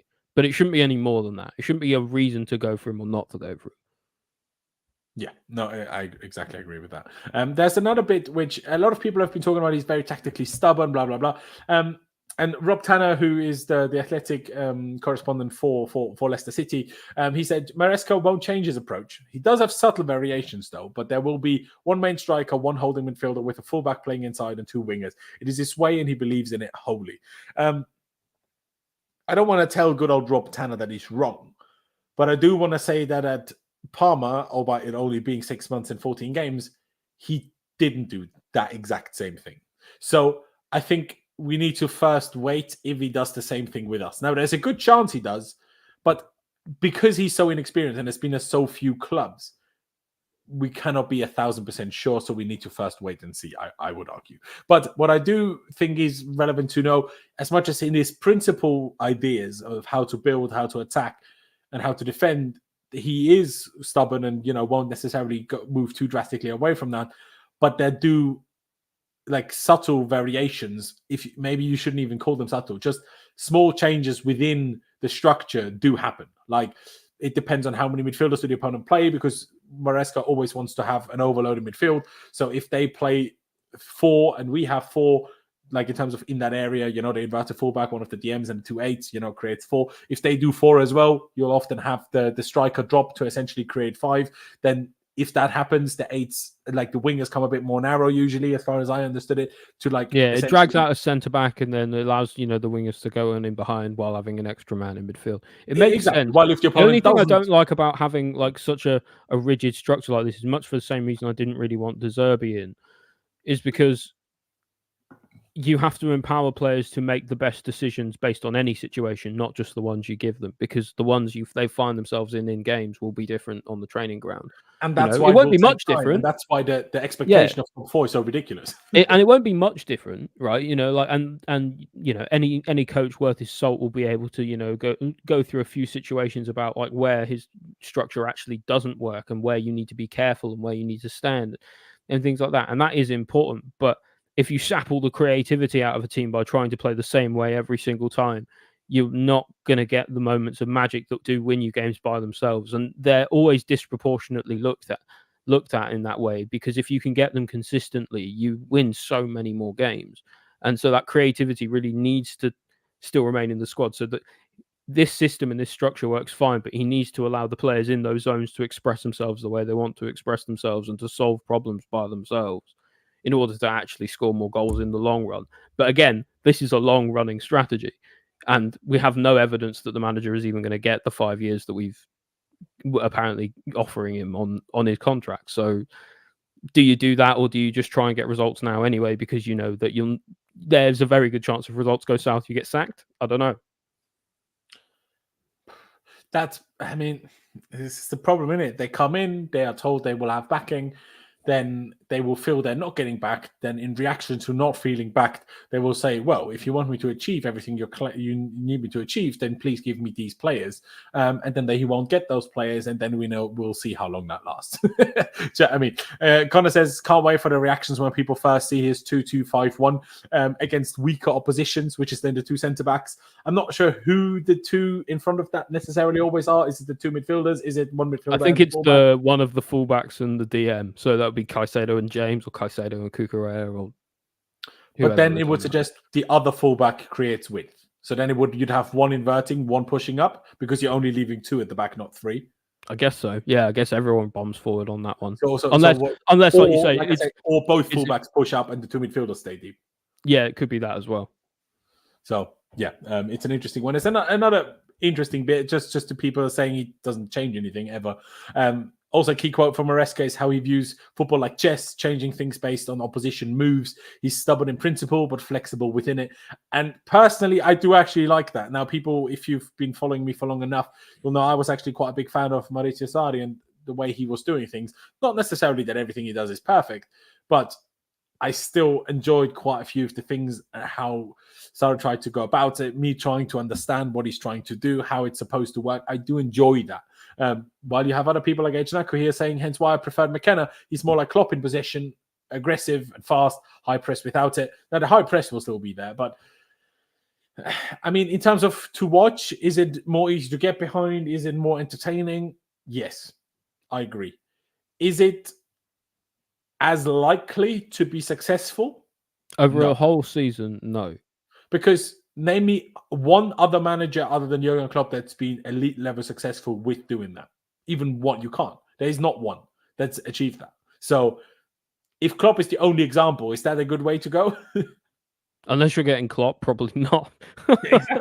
That's exactly my point. Because like Poch is of that and by no means am I trying to say Poch is anywhere near as good as Klopp, but in terms of what H. Naku has essentially said, that is kind of what Klopp did. And now, obviously, I still believe that he shouldn't have been sacked right now. It would have been better to wait another year. Even for Maresca, even if you think Maresca is your guy, it would have been good to give him a season with Leicester in the Premier League and then get him, because he would have learned a lot from that, I'm sure. So, as much as he was already obviously assistant in the Premier League under Pep, which makes it a little bit less dramatic, I suppose. But like how many other than Klopp can achieve that? So it's like back to a promotion with the League One team is unheard of. Paul Lambert did that with Norwich. Sorry? Do we want him as well? Who did it with Norwich? Paul Lambert. Paul Lambert. Well, there you go. So it's not unheard of then. No, Southampton did it most recently before Ipswich did it. So like it's happened a few times. Yeah, in what was it, 2012-ish times? Yeah, before Poch, something right? around then. Yeah, Norwich did it in like, I don't know, 2010, 2009, something like that. Yeah. So it happens. It's certainly impressive. Don't get me wrong. Like, I think it's only happened like a few times ever, but it does happen. It seems. Yeah, it's indicative of a good. I hate this word. Franchise and a good, and everyone in the club pulling in the same direction at the same time. Yeah. It's not necessarily, but also it's about using momentum. Sometimes maybe overachieving rather than tactically beating everyone. Like rather than making your players be insane. It's just like, you're on a momentum, you're on a run, things just keep happening, things just keep working, rather than necessarily there always been explanations to it, which becomes a problem when things all of a sudden don't work, because then how do you fix them? If it's like all very much within a structure, within a system, if things are not working, you perfect the system and then it should work in principle. Yeah, if the system is fundamentally flawed though, and we don't know if it will be found out or not in the Premier League, if it is, then what do you do? Well, sack the manager, and that's what we will do. And anyway, start again. We will do that no matter with who it is anyway. So that's yeah. So I still stand by that to some extent. One fullback pivot, one fullback, one pivot, not two fullbacks. There you go. Yeah, as like I said, yeah. Yeah. So initially said that, but then corrected himself. Fair dues. And the original inverted fullback, say Reece. Oh, the video. Okay, so one of the fullbacks inverts as one of the midfielders, and the other fullback inverts to become one of the number 10s. So interesting. Yeah, very, very interesting. I'm not sure, like, what else we necessarily need to discuss. Like I say, a few variations. It's good to see. Stick a poll on. Do you want Maresca? Are you happy with are people happy with the appointment? Would people rather we went with someone else? Could be fun for the people. Let the people speak, Loz. I will. The question is, how do I best word the poll? Let me think about it. Are you happy with the potential appointment of Enzo Maresca? The amount of times, guys, by the way, today in tags and the description, the amount of times I misspelled Maresca today has been unbelievable. It's been a trial by fire for me as well. I think I got it now. Yeah, it's true. Like now I should have it, but the amount of times I spelled either Maresca without the R, or for some reason I spelled Maresca. I don't know what I was doing. I've seen people spell it with an O, with two R's. Like this, I don't know. Yeah. Oh man. Exactly.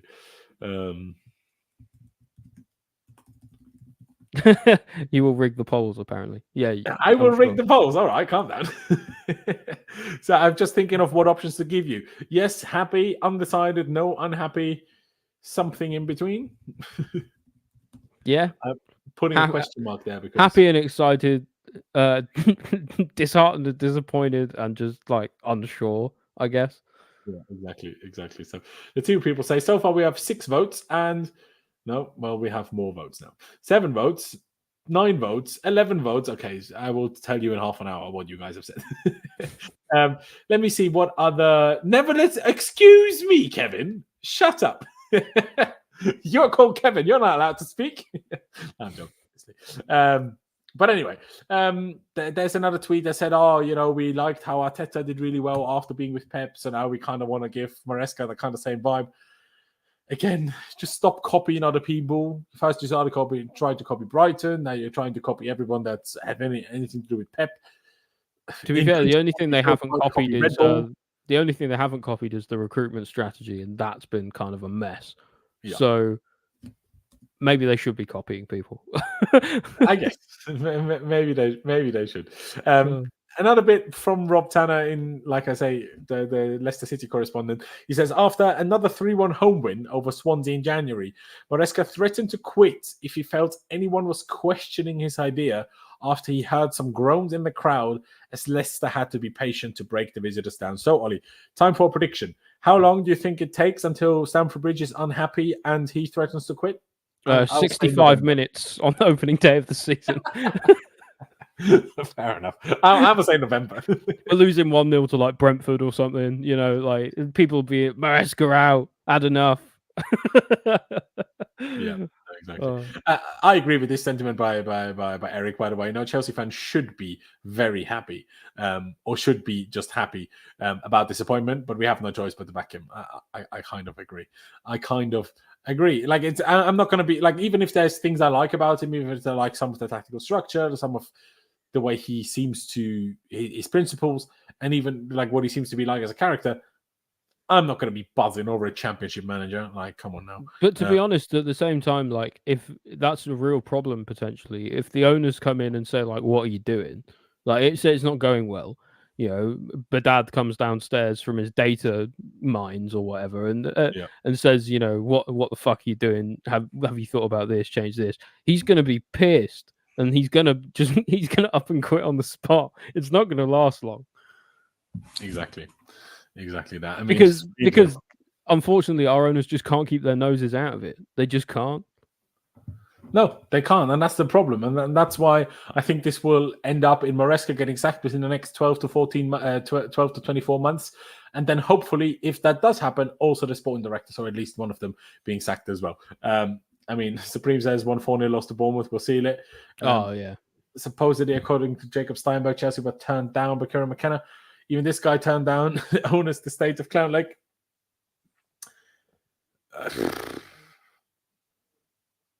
See, that's the problem with now picking one of the four of the shortlist. If they picked the Zerbi, who they could have sold as the unknown secret candidate, then they could have claimed, we were never actually interested in any of the other three.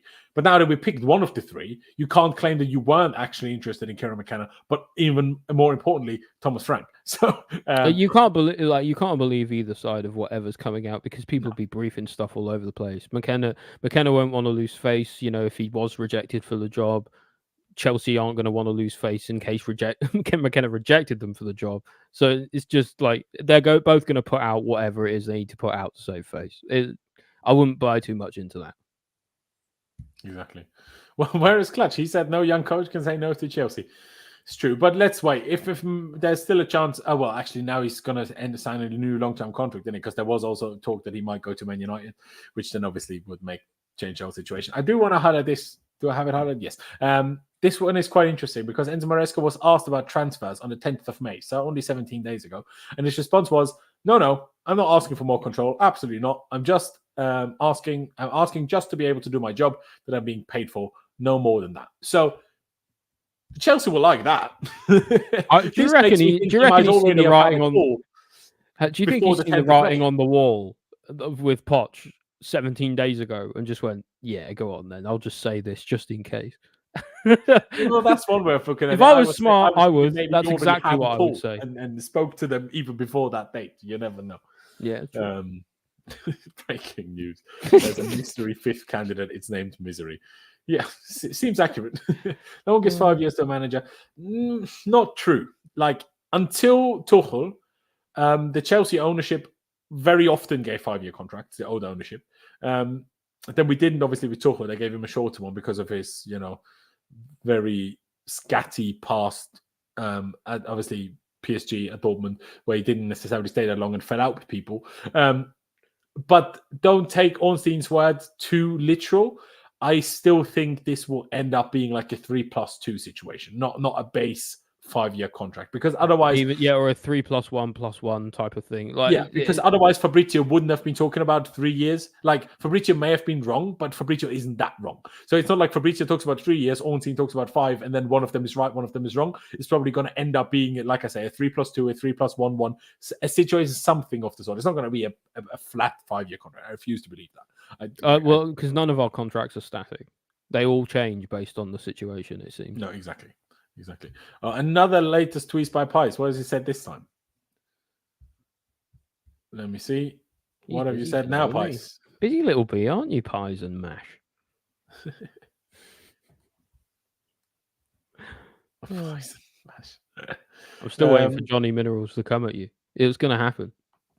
Yeah. He's going to come up with a name for you too. Oh, you will.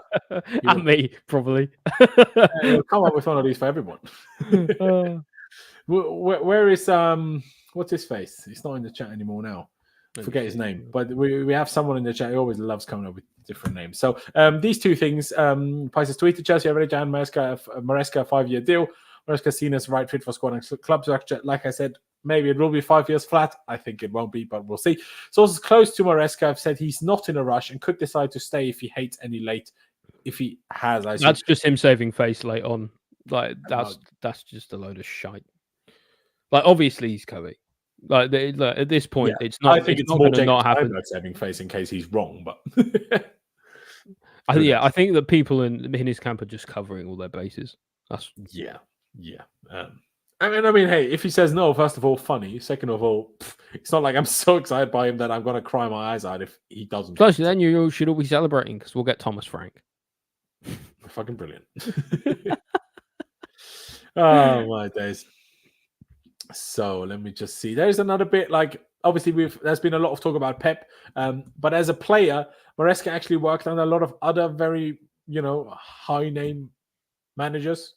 First and foremost, Carlo Ancelotti played for him at AC Milan, Marcelo Lippi as well, and he was part of the coaching staff at West Ham under Manuel Pellegrini. Now, you could argue that didn't go particularly well because they sacked Moyes, brought Pellegrini in, realized that shit, sacked him again, and brought Moyes back. So make of that what you will. So really what we're learning is Maresca was terrible with Parma, terrible with West Ham, and good as assistant of Pep and in the City Academy. And with Leicester seems to be like a so-so, with like a 70%. So then it sounds to me it's almost a directly proportional, and this is a correlation. This is not a causation. The better players he has, the better he does. I guess that's one way of looking at it. That is one way of looking at it. So, yeah, hey, I'll take the positive spin, mate. I'll take the positive spin. And, yeah, obviously this is by now not really relevant because we know it's much closer than this already. But a fair few hours ago, Fabrizio put out Enzo Maresca has informed Leicester of his desire to sign for Chelsea. The agreement between Maresca and Chelsea on the contract is being sealed. No issues on salary. Understand also Maresca's staff is now also being discussed in club-to-club compensation talks. Supposedly, the compensation will lie somewhere between 8 million and 11 million pounds. Let's see what it ends up being. And Fantasy PJ Joe says, when we say assistant of Pep, he wasn't assistant in the same way Arteta thought he was. He's putting out the cones, was he? Yeah, I don't know to what extent. Only he's going to know to what extent, really. No, I don't know. I mean, I know he wasn't like the first assistant like Arteta was. I do know that because otherwise you would have seen more about him like last season and stuff. But at the same time, he wasn't as much of a name of a player as Arteta was. So obviously they focused on that a bit more, I suppose. Yeah, absolutely. He wasn't assistant coach as a title. What was his title then? Please inform me. Supreme says, can't wait for the owners want to judge the coach in years, not results or months. Briefings. Yeah, can't wait. And then sack him within a year anyway. Exactly. Hey, maybe this one they'll even sack mid-season. Who knows? Yeah, it's a tricky one. I mean, we do still have that tweet from Connor. That there's a couple more, so let's just get through the rest of this little bit of analysis, and then we'll wrap this up here, ladies and gentlemen. Again, if you have not already, please be sure to subscribe, hit that like button, and do follow Ollie on Twitter, his podcast, myself on Twitter, and also follow Connor, which you can see on screen now. We go back to the pressing and defensive structure. He does have a man-for-man press to regain possession. So certainly not like he's only trying to pass the ball around, and when he doesn't have it, he parks the bus. No, obviously, like Pep, the aim is to win the ball back as soon as possible, so you have the ball as much as you possibly can. The counter press, high emphasis on inverted fullback being important for counter press, rest defense purposes, not just in possession gains. So essentially, you play the 3-2 structure of rest defense that leaves 5 players that should be able to stop any counters against you, especially when you could play against better teams. Like Connor said in the chat earlier, we play against weak oppositions, maybe we'll only leave 4. So that is interesting and certainly a bit better than we saw most of the season. Dropping into a 4-1-4-1 block sometimes looks like a 4-5-1 off possession, off the ball, sorry. One winger usually has to be very defensively active, has been Fatuwu on the right for Leicester, tracking back to even form a 5-4-1 at times, allowing Pereira, the right back, to tuck inside and pack central areas as they do in possession. High IQ defenders need to understand if one presses, other 2 shift to cover the space. All 3 should be able to aggressively front foot defend, but also have the IQ to understand where to cover and when to jump. And this is where I have worry about our squad again. And this is where I'm like, well, good luck, Maresca, telling this to the owners when he tells them, well, these defenders can't do what I need them to do. Because Dizazi, Badiashil, maybe, sometimes not.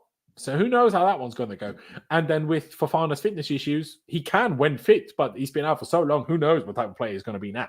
Another... Sounds like another centre-back is terrible needed. The planning is. Sorry, go on. Sounds like another centre-back is needed. I mean, Silva's leaving and Trev's also probably getting sold. Centre-back anyway, so... Yeah, we're buying at least one centre back for sure because and it's looking like people are saying it's Tosin from Fulham. He's out of contract with next month. Yeah, he's not bad. I mean, like it's one of those ones. It's like a Disassi for Chalobah kind of move where it's like it kind of makes sense, especially because he's free as well. Yeah, financially it will make sense. He's pure profit, Loz. Come on, get on board. He's pure profit. You can tell from my face how excited I am. We lost Thiago Silva, who's still the best defender at the club. We're replacing him with a free agent from Fulham. Brilliant. Can't wait for that. Anyway, the next point from Connor is IQ and man management. The thesis title, Football and Chess, speaks about similarities, ability to change based on opponents' moves. Players buy in to what he's trying to do. At least that is what happened. Is what has happened so far in his career. Has worked with and under top coaches, just Pep and Carlo Ancelotti. Profile players very well by their skill set, maximizes abilities and covers deficiencies fairly well. This is one of my favorite things because this is, I think, what has gone wrong at Chelsea way too much in recent years. And when I say that, this is not a purely this new ownership specific problem. I think Thomas Tuchel, unfortunately, was also one of these people that didn't necessarily, profile players that well and didn't necessarily get the best out of them and cover their deficiencies all that well. The same happened with Potter, and the same very much so happened with Poch, in my opinion. So I do like that, but obviously it's very easy to say that. It's a very different thing to see how that actually goes. Concerns. So there's another bit. We can't only try to look at positives. We need to look at potential negatives as well. Not that we haven't so far, but obviously from this perspective as well. Obvious one being the magnitude of the job. Big jump. Absolutely, of course. Backlash bound to come thick and fast due to lack of credibility at the top level and achievements. How does he handle it? If they sell Chalobah, who do they sign to replace him? Would require another centre-back big time. And we need a centre-back big time even before Chalobah is sold because of, obviously, Thiago Silva's departure. I assume this was the end of this. Oh, no. How could it look? These are the in-possession images. Important to note these concepts on screen are basically if copy and pasted. In my video, I speak about how dynamics could slightly shift to find Enzo plus Caicedo as the two-man pivot, right back holding width, or even making in-seam half-space runs as a number 10. We'll go into further detail in the video. But yeah, here we have the two structures in the build-up. It could be a 3-2-2-3 or otherwise called 3-2-5 or 3-2-4-1 if you want to call it that. But obviously, you have one of the fullbacks inverting. At Leicester, that was always the right back, so you then have probably Caicedo and the right back inverting. You'd have 2 8s of Enzo and Cole Palmer, presumably Palmer being a bit more offensive than Enzo would be, and supposedly Nkunku potentially on both sides. Don't really know what I'd do with Nkunku on the side. I wouldn't be shocked if Nkunku also plays up front in these situations because the way he plays, it seems to not be necessarily all towards like target man stuff. So maybe Nkunku would function in that system better than potentially when Pot played him there. And then another way of looking at it could be that Enzo is the one that stays and Caicedo goes, which honestly, for me, I can't lie, makes a bit more sense because I like Enzo's passing from deep. Caicedo has much more energy to make positive runs. But hey, and he obviously put in Kunku purely as a left winger. But again, like Connor has explained, let's see whether Maresca will actually directly translate, copy paste what he did at Leicester to Chelsea, because he didn't do that when going from Parma to Leicester. Now, sure, there was this spell as coach within Man City or in Pep's coaching staff. There was that in between, but even still, he did change between those two jobs. So why is everybody so sure that he won't be coming here? Do you know what I mean? That's one. I think thing. it's a sign of a good manager if he doesn't play exactly the same way. Like, honestly, I know he has his system and stuff, but if he looks at our squad and makes a decision that actually we would be better placed to play in a different form in order to actually get better results, then I think he's entitled to that view, and I think we should encourage that. Yeah, I agree. I do agree. What is this lineup? Okay, so that makes me know that to not take your comments until now so seriously, because that's how a lot of teams play in possession these days. But yeah, I did ask Connor and your expert about their thoughts, and your expert hadn't finished his analysis. I think Connor was still in the middle of it too. About who they think, which players they think will benefit most from this managerial change. Now, Connor is very positive about it. He's very much a fan of Maresca. So he said first and foremost Enzo and Caicedo, but then he also named Gusto, Reece James, whoever the inverted right back ends up being. But he mentioned a few others. Carney Chukwuemeka for him could benefit very much. So while your expert is telling me, okay, I'm nowhere near done with the analysis and research, but what he's already sure about, both Enzo and Caicedo will benefit drastically from this managerial change. And well, no flipping wonder that the sport directors want that change to happen then, because they spent 220 million on these two, and they have Caicedo not so much towards the end of the season, but overall still not fantastic. Them two, for how much money we spent on them, hasn't looked that great, has he? But yeah, Ollie, as a last bit, obviously it might be announced later this week whenever a full agreement in terms of compensation has been found between Chelsea and Leicester. Who knows? Maybe there's still going to be another late twist, and all of a sudden we get someone else anyway. I wouldn't count out De Zerbi yet. I really wouldn't. Yes. Yeah, I agree. I agree. And just with Ekbali, I mean, like, if Ekbali wants De Zerbi, I still wouldn't be shocked if he changes his mind. It's like, actually, I want to do what I want. Yeah. But just last year, how do you feel going into it? Obviously, I know we started with that. Now we took a bit of a deeper dive. I know most of what we read through today you already knew about, Ollie, but levels of excitement, levels of like, where do you stand in comparison to Poch? Like, obviously, all of us were like, not all of us, but the large majority of us were like, why is Sack Poch now? This is stupid. Then the first shortlist came out and we saw 2 championship managers on it. Now it seems to become one of these championship managers. From my initial fury, I have certainly calmed down since then a little bit. The more I've read up on him, the more I like it as well. But like I said earlier, probably no matter which managerial option they could have given me, if I would have done a bit of reading up on them, the reading up that you find is probably going to be the interesting, positive parts about them. So, like, only time will tell for sure. But I go myself first to make it a bit easier for you in terms of what I'm trying to ask from you, I guess. In terms of my level of excitement, in terms of the new manager for the next season, I'd, as of right now, put it at about a 5. Yes, at about a 5 out of 10 is where I put my levels of excitement. I'm not excited, but I'm not like completely miserable. But the reason why I'm not completely miserable is because the last 2 years happened, and I have learned that misery is constant. And therefore, misery loves company, and it certainly loves you, Loz. Exactly.